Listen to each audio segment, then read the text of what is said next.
Some new research from last summer suggests that the giant short-faced kangaroos of Pleistocene Australia may have actually been capable of hopping like their smaller cousins. Welcome back to Paleopedia, and when most people think of the Ice Age, they tend to think of the classic extinct giants like woolly mammoths, giant ground sloths, etc., etc. But in Australia, none of those animals existed, but life there was still very large. And I do mean large. We're talking rhino-sized wombats like Diprotodon. We're talking the largest known terrestrial lizard to ever exist, Megalania. And alongside them were giant, short-faced kangaroos. The largest living marsupial today happens to also be the largest kangaroo, and that is the red kangaroo, which is capable of reaching standing heights of about 5 feet for the males, and they can get up to about 200 pounds or so. But back then, there were much larger species. These are the short-faced kangaroos, and the largest of them is Procoptodon goliath, which was capable of standing about 9 feet tall and likely weighed up to around 550 pounds. So by comparison to today's kangaroos, it was an absolute giant. And for the most part, they were basically that. They were giant, short-faced kangaroos. Overall, they looked just like their modern counterparts. But there was a very key difference between them and kangaroos today, and that being in their assumed locomotion. Of course, modern kangaroos today are known for their ability to hop dozens of feet in a single bound, and to put it simply, they get this ability through the shape of their legs and ankles and the modification of their Achilles tendon, which basically acts as a high-powered spring. But for giant extinct kangaroos, their method of locomotion has been much more up for debate. The general consensus has overall been that they simply were too big to actually hop, and they likely moved in a more bipedal fashion similar to how we get around.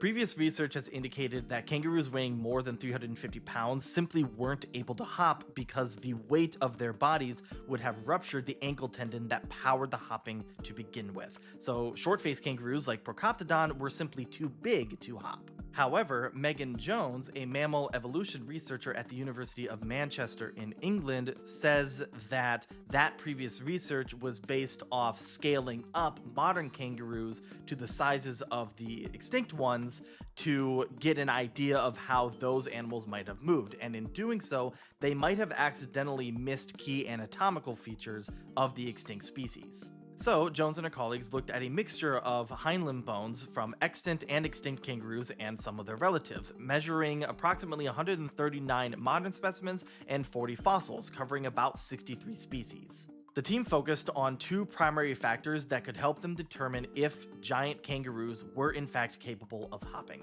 bone strength and tendon size. And as it turns out, extinct kangaroos had shorter, thicker foot bones that would have been capable of handling the landing forces of such a large animal hopping, and the bones in their heels were a lot wider compared to modern kangaroos, indicating that they had a lot of anchor points for thick ankle tendons, suggesting overall that these kangaroos could have been capable of hopping.